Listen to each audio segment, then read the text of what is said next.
This is Where We Live from Connecticut Public Radio. I'm Catherine Shen. The Peace Corps has evolved over the years, faced controversy, and has made an international impact on poverty. Today, we talk to one of the architects of the Peace Corps, living here in Connecticut. After hearing President John F. Kennedy speak about the service program, Dan Sharp was inspired to make a difference. He became instrumental in establishing diplomatic relations between other countries and making the well-known volunteer program the behemoth that it is today. Training and volunteering for the Peace Corps or any service organization is a rigorous experience. And here to talk about his own experience is Dan Sharp himself. Thanks, Dan, for joining us today. Good morning, Kat. Happy to be with you and happy to talk about the Peace Corps. Happy to hear the enthusiasm. You can also join the conversation, 888-720-9677, or find us on Facebook and Twitter at Where We Live. So, Dan, before we get into the nitty-gritty of how you got involved with the Peace Corps, what did your life look like before that? Well, it looked like I was going to stay in San Francisco as a lawyer for the rest of my life. The Peace Corps totally transformed my life in a wonderful way. And can you talk to us about the day that you saw President John F. Kennedy speak about the Peace Corps? What was it about that speech that resonated with you? I had been acting as chairman of a young adult study group at the World Affairs Council that had spent 2 years studying U.S. foreign policy for what we then called the Third World. And I, along with my friends there, were very upset with the way foreign policy was going. So when I sat in the Cow Palace and heard Senator Kennedy talk about an idea of the Peace Corps, it was like a lightning bolt hit me. It just sounded to me like the absolute most exciting idea that I had heard. And I determined to try to help. So the next day, I went into my boss, the Attorney General of California, and asked for a leave of absence if Kennedy were elected so I could go back and help. And what did the Peace Corps look like to you when you first entered? I imagine Peace Corps in 1962 is very different from Peace Corps 2023. Well, first of all, there was no Peace Corps at that time. When I got to Washington, I didn't know anyone at the Peace Corps. I found its office across from the White House. I went and knocked on the door, and there were about 30 other employees beginning to develop legislation and ideas for what the Peace Corps would be. And so fortunately for me, Sergeant Shriver put me to work right away, initially in helping to design an international Peace Corps and subsequently to help draft the legislation. And can you talk to us about what that work looked like drafting the legislation? You say you were, thrusted into negotiating with the organization's first treaties. Well, the first idea, which is unfortunately forgotten, Kennedy and Shriver being Kennedy's brother-in-law, who was assigned to create the Peace Corps, had a wonderful idea of creating an international Peace Corps in which American volunteers would be part of international teams along with volunteers from other countries. And the idea was that they would work under the jurisdiction of the various specialized agencies of the United Nations. And so what Shriver asked me to do, very nicely put me on the U.S. delegation to the UN, reporting to Adlai Stevenson, was to negotiate treaties with 5 of the specialized agencies of the UN that would host the American volunteers. And so I think the Peace Corps has a reputation of tackling world poverty. How do you feel about that mission today? Has it changed much, or what more would you like to see done? Well, I think it's fair to say that the original purposes of the Peace Corps were not quite so ambitious as to end world poverty. There were 3 initial purposes, and the one that relates to world poverty was that we wanted a group of Americans with enough skills to make a contribution to economic development and to education. And so the 3 purposes were to make a contribution, to learn about other countries, and to bring back into the United States an understanding of what the world was like outside of our border. And, you talk about making a contribution and learning from other countries and perhaps bringing some of what you learned from other countries back here to the States. Why is it important that young people do service? Why do you feel like having a year of service is so essential? Well, I think that it would be important, particularly now, even more than it was then.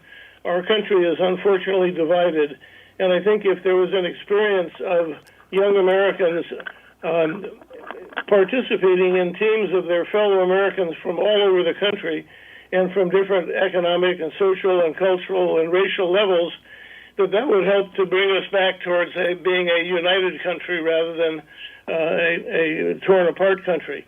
But that was not part of the initial purpose of the Peace Corps, but it's one that we all realize that the major benefit of the Peace Corps to the United States was that 250,000 or 240,000 Americans so far have served abroad and have come back having been part of teams of fellow Americans who were different from themselves and bringing back their experience of living in a different kind of world than the one that they grew up in.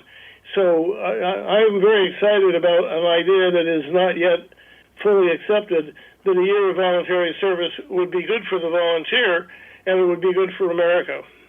And it sounds like there's a lot of lessons learned as the Peace Corps develops over the years.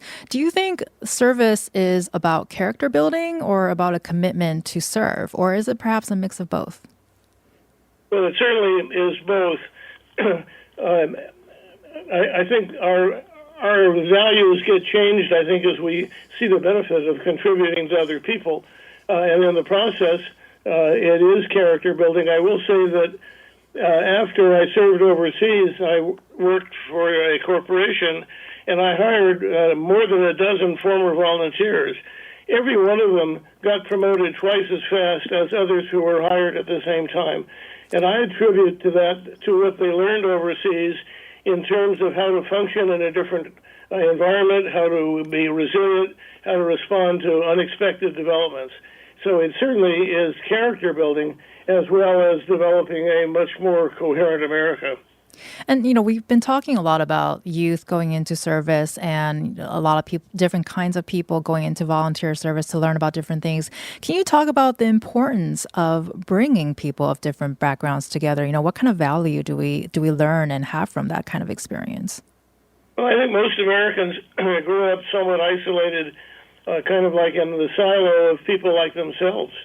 And we're not going to have a united country if that trend continues.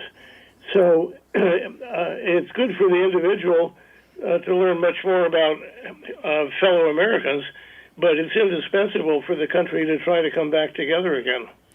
And we only have a couple of minutes left, but I do want to ask, there's a lot of discussion right now about college, the need for a college education, the price of college. How do you think something like the Peace Corps might help people prepare for college or maybe change their view of college? Traditionally, a college degree was a very big plus for getting into the Peace Corps. But I think your perceptive question suggests that we're coming to understand that a college education is not necessarily the best path for everybody. I'm not sure the extent to which the Peace Corps is now opening up to people without a college degree. I hope it is, because there are so many people whose life experience would be a valuable contribution without a college degree. And yes, your question is, would it help them decide? Absolutely. I think the Peace Corps experience for almost every former volunteer that I know, as it did for me, transformed my life. I lived a totally international life outside of San Francisco, had a wonderful series of careers, none of which would have been possible if I hadn't had myself opened up to the international experience. So that's what I would hope for all Americans. The younger American is when they first get out of their own special home environment, I think the easier it is for them to learn and for it to benefit and help them make life decisions. Well, I'm so glad to hear that you've had such a wonderful experience. And we have actually a little bit more time for one more question. I do want to note that actually anyone at any age can be a Peace Corps volunteer, even if you're retired. So, Dan, do you think anyone looking to do some volunteer work should consider getting involved with the Peace Corps? Well, if they're at a point where they can get away, we've had volunteers into their 70s, and I'm not sure about the 80s. I'm now 91. I think I may be a little too old to go back in the Peace Corps. But there is no age limit so far as I know, and I would encourage anyone thinking about it to ask the Peace Corps. It really is a wonderful opportunity and one that would benefit the individual as well as the United States and the country where they serve. You've been listening to Dan Sharp. He's a Peace Corps founding member. Thank you so much for your time today, Dan. It's been a pleasure, Kat. Thank you for calling. Coming up next, we're going to be talking about the benefits of volunteers that they get when they join a service program and why a mentorship organization in Washington, D.C. thinks service should be mandatory. You can also join the conversation, 888-720-9677. That's 888-720-WNPR, or find us on Facebook and Twitter at Where We Live.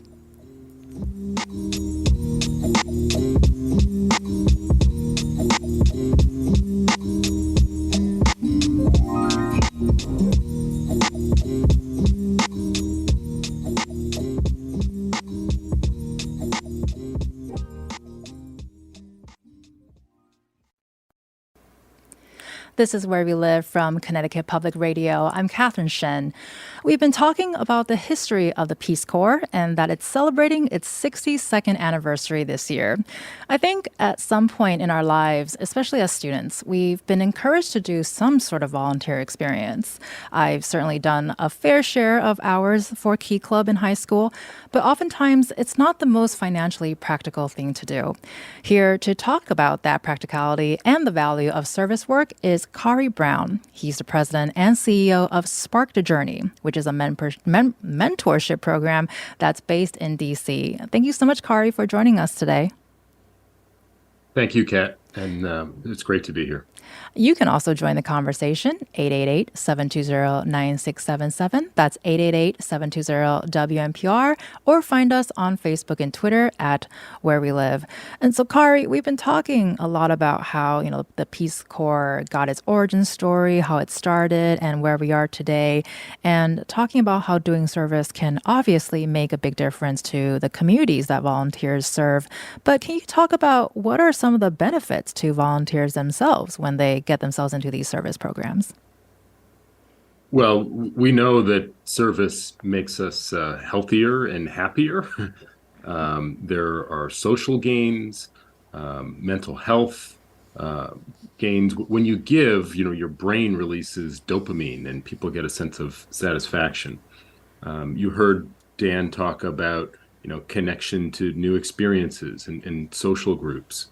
Learning new skills, creating friendships, outside of your own sort of cultural area and stepping outside of your comfort zone. So there's a lot to be gained from volunteering, and there's a lot of evidence around that.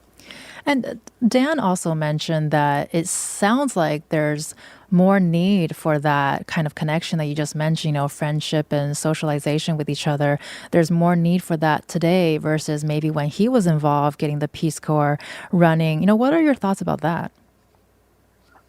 Yeah, I mean, I wasn't around then, but I do want to also quickly note that if, Dan and his colleagues had not started or helped to start the Peace Corps, I wouldn't be here. My mother was a Vista volunteer, which is sort of an offshoot, a domestic version of the Peace Corps. And so I grew up hearing about volunteerism. That really helped to shape, my appreciation for it. And now, leading an organization for the last 22 years, I've seen time and again how volunteerism can really help not just those who you're volunteering for, but the volunteers themselves.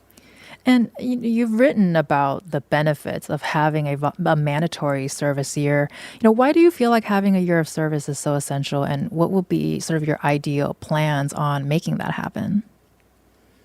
Yeah, I was exposed to, my first job out of college was playing basketball in Finland. And Finland is a country that has mandatory military service.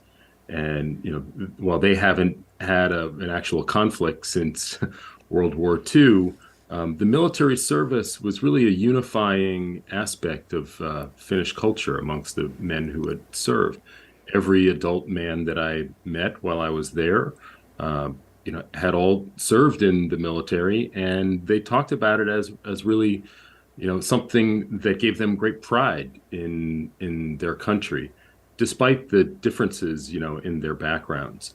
And so I think that is something that you heard Dan talk about a little bit, and how disconnected we are from one another today. It's just sorely, sorely needed.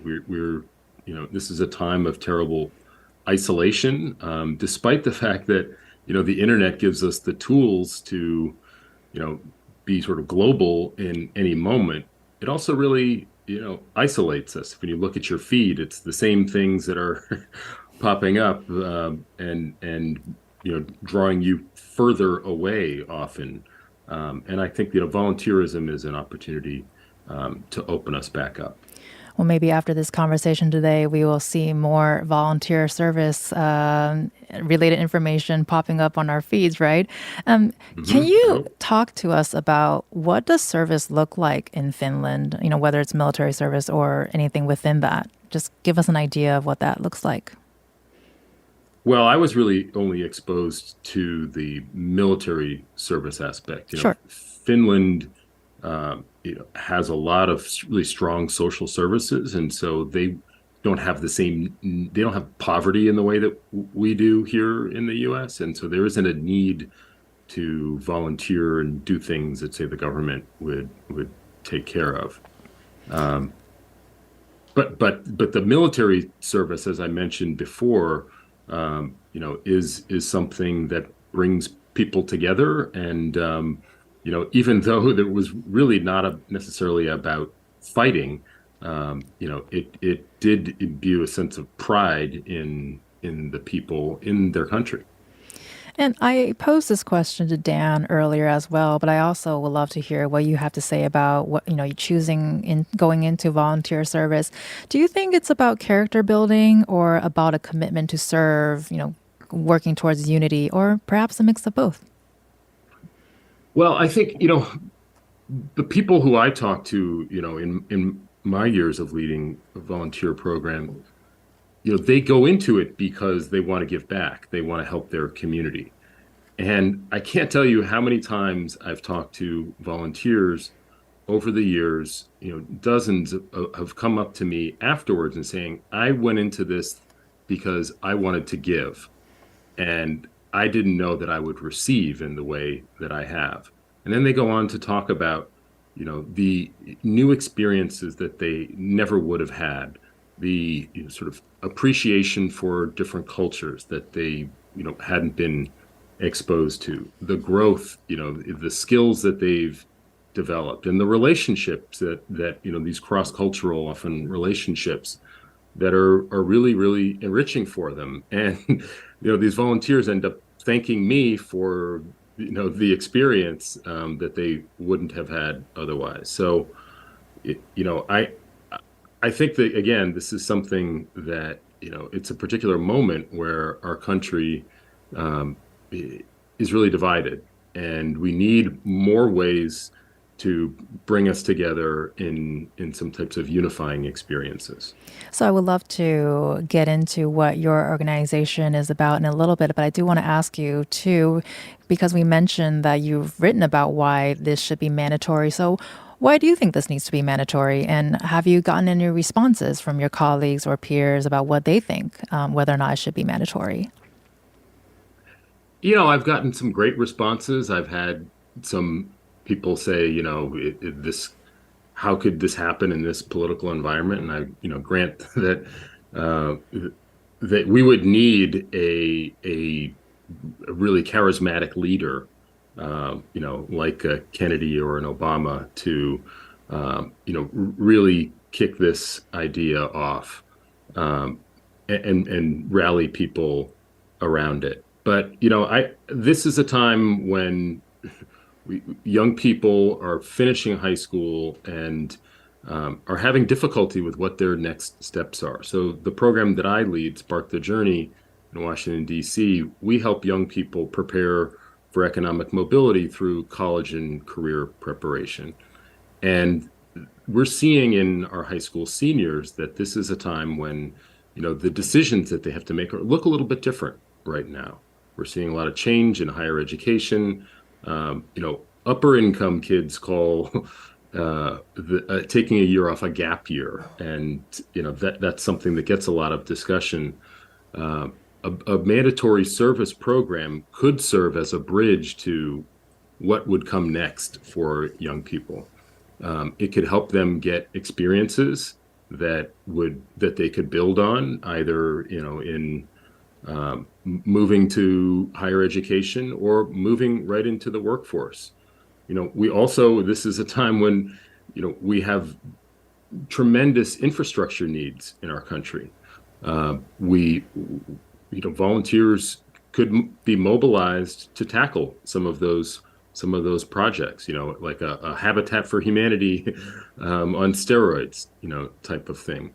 And again, in doing those things, the volunteers would gain some skills that could be useful to them later on.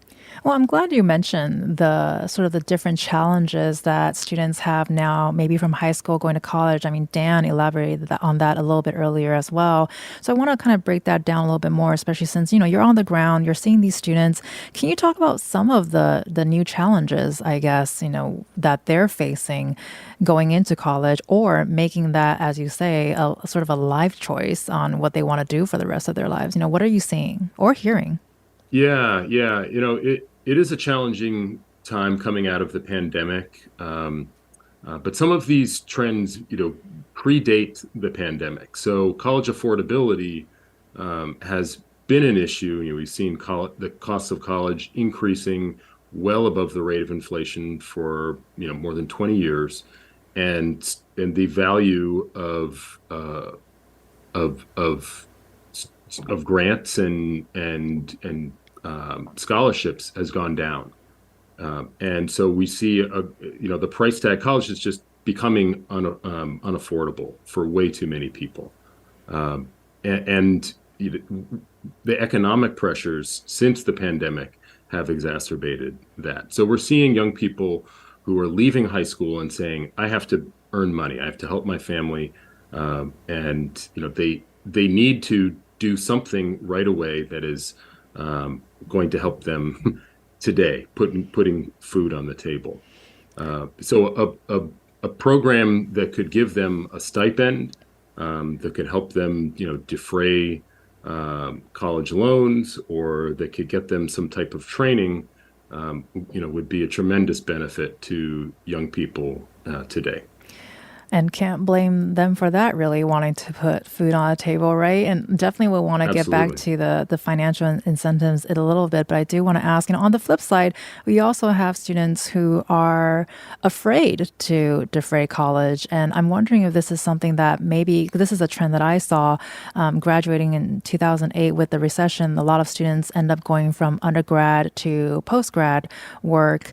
So that sort of became the trend versus going out and, getting work experience first and whatnot. So can you talk about students being afraid of, pushing college off a year, that they think it's not the right thing to do, or it may push back, their career choice? Like, what are you hearing, or what are your thoughts about that? Yeah, I do remember that from the generation that was coming up during the Great Recession. And I would say that it's a little bit different today. We hear so much about um, folks your age who now are saddled with, tens of thousands and sometimes more than $100,000 in student loan debt. And, we have a case that's going before the court that, it looks like, it's unlikely that student loan debt is going to be forgiven. And young people are hearing that today.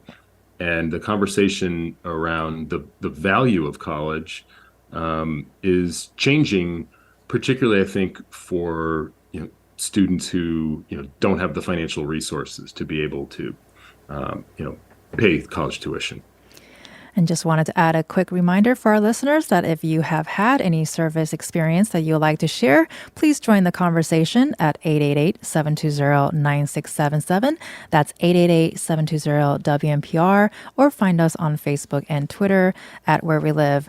Kari, you mentioned the financial sort of situation with students not being able to literally put food on the table if they go into service programs. So is that something that programs like the Peace Corps or other related service programs should work on? Are there things that are ongoing right now? What changes are you seeing and what changes still needs to happen from your perspective? There are some terrific programs right now that enable students to do a year of service and connect them with organizations that give them stipends. So AmeriCorps, which is, sort of an offshoot of, the initial Peace Corps initiative, and a domestic version, gives does provide some financial benefits, and they partner with organizations. There's a terrific organization called Service Year that has been, promoting this year of service and connecting with nonprofits. My organization has hired, some AmeriCorps volunteers in the past, and it is a way for, a young person to do that sort of, what some might call gap year, be in a new city, in a new environment, gain some skills, gain some experiences, and then move on to their next thing, whether it's full-time employment or higher education. They're not going to get rich through these programs, but it is a way, to earn some money in the short term. Right, and I think like both you and Dan had mentioned already on during the conversation, is there is this desire and need to sort of fill your resume with work experience, fill your resume with a college degree, and so. Times have changed. I think priorities have shifted. But when we look at resumes, most employers still go straight into looking at the employee history. So can you talk about the value of having volunteer work as a part of our work experience? Because just because it's quote quote volunteer, it doesn't mean it's not work, right? Oh yeah, yeah. I mean, that's a great way. When you're interviewing.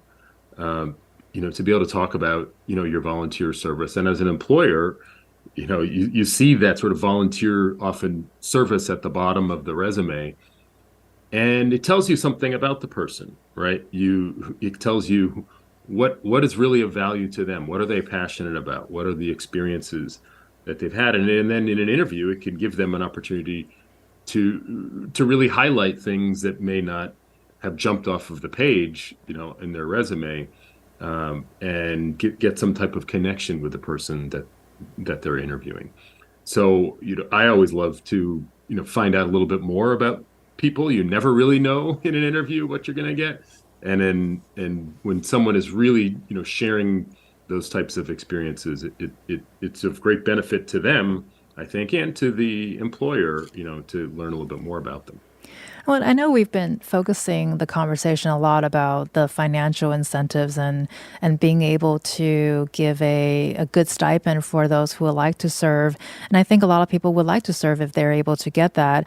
And, on that note, what are other challenges you're seeing to attract people to do service? Is there a way to incentivize more people to go for it?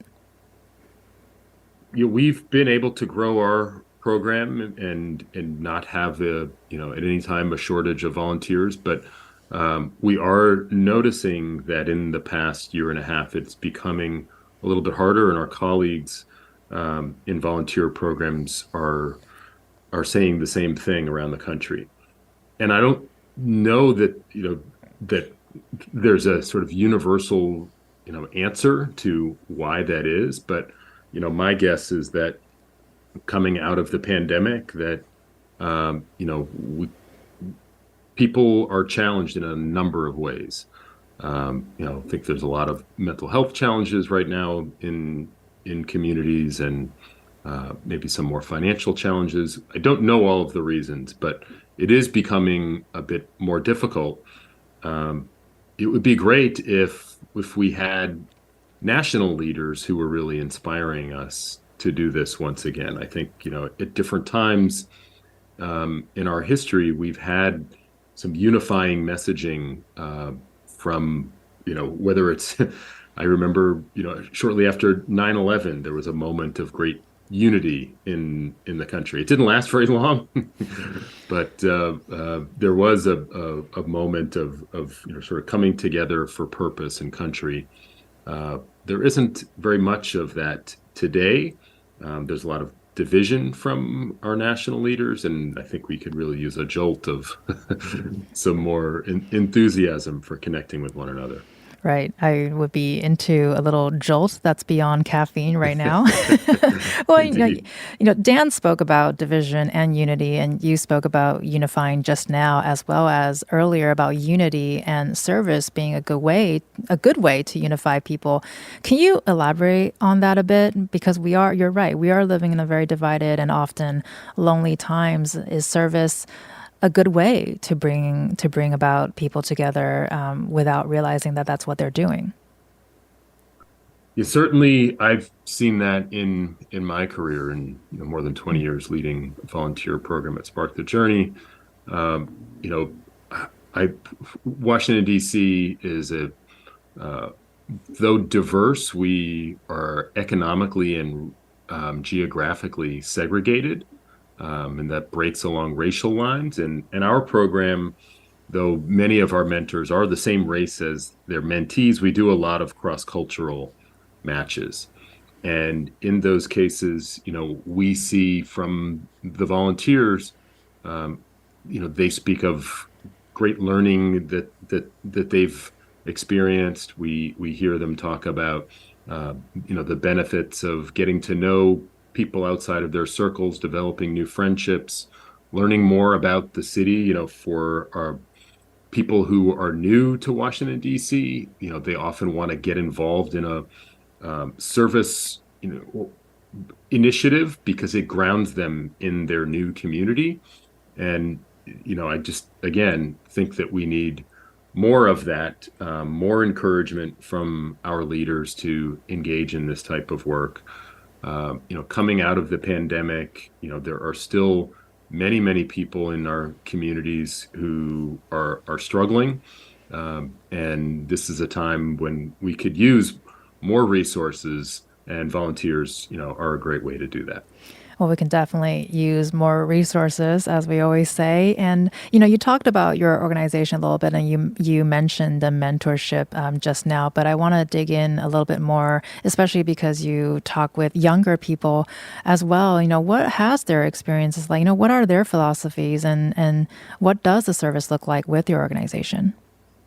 Young people also have to do service. In Washington, D.C., in order to graduate from high school, you have to complete 100 hours of service. And so we, sometimes do service projects. We bring our volunteers and our students together, and they go out and do projects in the communities together. I've led many, many of these over the years. A lot of them, some great ones are environmental service projects. So cleaning up a park or planting trees, doing work that is physical at times. And, you're shoulder to shoulder with someone that you never met. And, you've got your hands in the dirt, or your other projects that we do, are around food insecurity. You're chopping vegetables together, or you're loading up bags. These are ways that our young people, it gives them some agency to be able to be involved in their own communities, and a way to give back as well. And it helps them, better appreciate. I've seen the service that other volunteers are providing for them. And it gives them that sort of perspective. What I love to see is then years later, our former mentees wanting to become mentors. And that's something that's happened dozens and dozens of times throughout my career. And that's always the most gratifying thing for me. Well, I'm so glad that you mentioned all of the things that you mentioned just now, really, because it kind of took me back to my own experience as a high school kid working on these projects. And you're totally right. My experience was I graduated in a class of like 700 students. So I didn't know the person sitting next to me. So it was a really fun experience doing those projects with people that I had no idea we were in the same class. And Right. and like you said, getting your hands dirty and and planting trees. I do want to say, we have about a couple of minutes left, but I want to ask, with your experience so far, what are you hearing from students? Are they enjoying it? Do they want to do more? Do they want to go beyond, their time in the organization? What are you hearing? Well, and I have a student at home too who needs to complete her all of her hours as well, and students always need encouragement, right, to get out there and do it. But then once they're out there, that it does it is engaging, and that if particularly if it's the right project, it does lift you up a little bit. You feel good when you come out of having done something for other people, regardless of whether you're a student or whether you're Dan and you're 91. We know that giving to others also brings something to the giver, right? And so that is true for young people. I just think that young people need a bit more of a push sometimes, to get going on it. We'll consider this to be a push that we're doing on air. And just real quickly, because as we're having this conversation, I think the idea of this white savior criticism also comes up. Do you mind responding to that? What are your thoughts about this idea of a white savior complex? Well, savior, I think people shouldn't see themselves as saviors, but I think that white people should be contributing and should feel compelled to contribute. Particularly, the more privilege you have, the more you should be giving, I think. And you shouldn't approach that as that you're saving somebody. You should be approaching it as, this is a way in which I can help. This is something that I should be doing. To whom much is given, much is expected, right? Absolutely. And I just wanted to remind people that you have been listening to Kari Brown. He's the president and CEO of Spark the Journey, a mentorship program that's based in DC, and he'll stay with us after the break. And just a moment, a Peace Corps veteran will be joining us to talk about her experience. And another reminder that you can also join the conversation, 888-720-9677. That's 888-720-WNPR, or find us on Facebook and Twitter at Where We Live.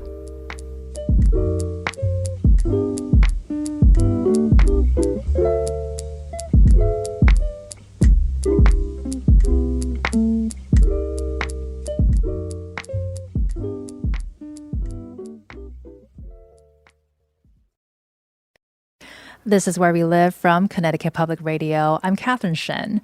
We're back to talk more about the Peace Corps. Here with us is Tasha Prados. She's volunteered with the Peace Corps from 2011 to 2013, and she's now a marketing strategist, a digital nomad creator, and a traveling writer. Thank you so much for joining us today, Tasha. Hi, how are you? I'm good. And just a reminder, too, that Kari Brown, president and CEO of Spark the Journey, is also still with us. And you can also join the conversation, 888-720-9677, or find us on Facebook and Twitter at Where We Live. So, Tasha, can you tell us about your experience with the Peace Corps? What attracted you first to the Corps in the first place? Sure. I was in college and, I'm multicultural. I think that recognizing the privilege that I had being born in the United States, I really felt a big responsibility to give back. And I wanted to spend my career alleviating poverty and inequality and helping to make up for the U.S. legacy of colonialism and imperialism around the world.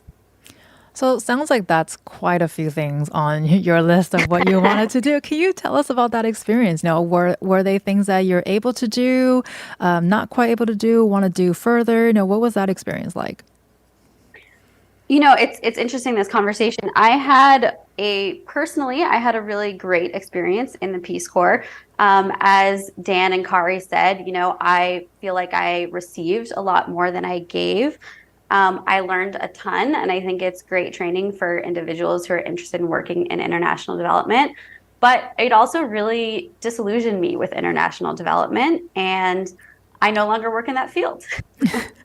Well, and so on that note, I've had conversations with different people throughout my life about volunteer service, and someone put it very poignantly to me a couple years ago that recognizing that there is this need, absolutely, to serve internationally, but there's also a very dire need to serve locally as well. Do you have thoughts on that? And what are your philosophies in terms of local, national versus international? Yeah, absolutely. I think that's true. I think a key thing is that people, you mentioned earlier the white savior industrial complex, right? And people want to help. They often have good intentions, but the road to hell can be paved with good intentions. And the important thing is that whoever is being quote unquote helped, they really need to be at the center of the decision-making process. Because oftentimes people coming in from the outside, they simply don't have enough knowledge or expertise, or might not even be qualified to do what they're doing. And they might even be causing unintentional harm. They might have the best of intentions, but it might turn out that them, volunteering to teach English takes away jobs from a local person who would otherwise have that job. Well, I'm glad you mentioned that because I know you write quite a bit about the white savior industrial complex in your own writing. Can you help us define what that is? And I know we've touched on it a little bit, but explain further of what that means. Well, I wouldn't say I'm an expert on it. Teju Cole coined the term in 2012 in The Atlantic. And it's basically the idea that white people or people with privilege are here to save, help, teach, and protect people of color and those from lower and middle income countries. And so I believe you've also written about how it's not about justice. It's also about having a big emotional experience that validates privilege. Can you help us break that down? I didn't write that, no. But yeah, I think, as we all know, we go into volunteering because we want to help for altruistic reasons, but it also makes us feel really good about ourselves. And sometimes that feeling can not align with the reality of how that can impact the local community. And you might not even realize it. And that impact might not even be felt until years later. Well, I want to ask Carly, too, about that same question. It is about having a big emotional experience that validates privilege and the fact that you are much more involved on the local scale. What are your thoughts about that? I think Tasha said something really important about having the people who are helped being at the center of the decision-making process. And so engaging, the community and understanding what it is that they want and making sure that you have, people who are making decisions who are reflective of that community. And Tasha, we spent a lot of time this hour talking about the benefits of doing volunteer service. And, you were attracted to the Peace Corps with your own reasons earlier. What do you think the Peace Corps can do to attract more people or to incentivize more people to join the service? Well, as a branding and marketing strategy consultant, I think there's a lot of things that Peace Corps can and should do to reform if they're going to continue to stay relevant and continue to recruit people in today's extremely competitive job environment. When the Peace Corps was started in the 1960s and all the great work that Dan did, there were very few opportunities to go abroad in this kind of way and to still feel safe and really kind of have the backing of the US government behind you in a way. Nowadays, Gen Z has almost unlimited opportunities.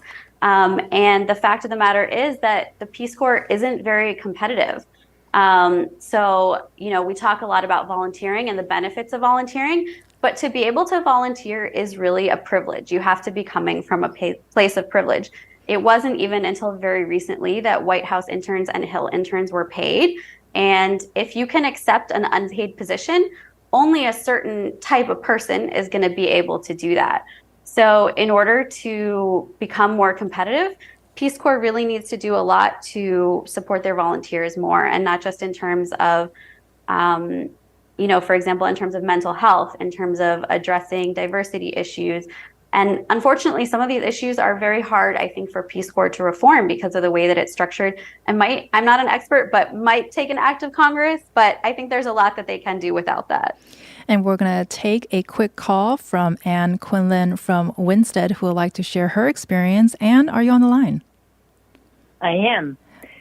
Um, I'm from a different generation, and I'm sure the Peace Corps volunteers today have a whole different experience, but I went to Ecuador in 1982 and spent 2.5 years in healthcare there. I'm a registered nurse. When I returned, I worked in the Hispanic unit of the visiting nurses in Hartford and then moved back out to Winstead, where we have had a blossoming Hispanic population. I'm at a point where I'm ready to retire, but I can't let go of my Spanish-speaking patients. They are near and dear to my heart, and I feel like they're not going to be listened to when they get a young, fast English-speaking nurse. I want to thank Anne. So my Peace Corps my time in Peace Corps literally changed my life. Well, thank you so much, Anne, for calling in and sharing that experience. Tasha, can you respond to what Anne has to say, especially since you've had experience with the Peace Corps as well? Well, it sounds like Anne had a really wonderful experience in the Peace Corps and cares a lot about her patients. I'm really happy that you're able to share with us, Anne. Thank you so much. And we only have about 2 minutes left, Tasha, but I do want to ask, we've been talking about the importance of volunteer service and your really good experience with the Peace Corps, but are there improvements that you would like to see regarding how the Peace Corps train and support their volunteers? Yeah, absolutely. I think a lot of young folks and folks in the younger generations really want to see Peace Corps reform, especially after the racial justice movements and protests in recent years. I think there's a lot the Peace Corps can and should do. I think one of those things is volunteers live in a very gray space. They're not employees, and yet Peace Corps expects to tell them what to do 24 hours a day, 7 days a week. So they should have the rights that employees have, including legal protections. Unfortunately, implicit bias is everywhere, right? So when we go abroad to serve, we bring those biases with us. So Peace Corps needs to do more to address racism within the Peace Corps, and not just within the volunteers, but within the staff and even within locals, which is really hard because every country has a different cultural context. I'd love to see them do more to address the race and power dynamics inherent in international development, and really doing more to ensure that host country nationals and governments have the space to lead and own anything implemented by outsiders. Ensuring that volunteers are qualified for the positions that they're filling and they're not taking jobs away from locals, and not causing unintentional harm. And then working to reduce barriers to entry and access to serving in and staying in the Peace Corps and working for the agency, and really making sure that all staff and volunteers are adequately supported. Well, thank you so much for that, Tasha. You've been listening to Tasha Prados. She's been sharing her experience volunteering with the Peace Corps from 2011 to 2013. Thank you so much for your time today, Tasha. Thank you. You've also been hearing from Kari Brown. He's the president and CEO of Spark the Journey, a mentorship program that's based in D.C. Thank you for your time today. Thanks, Kat. It was great to be with you. I'm Catherine Shen. Today's show is produced by Tess Terrible. Our technical producer is Kat Pastor. Download Where We Live anytime on your favorite podcast app. And thank you so much for listening.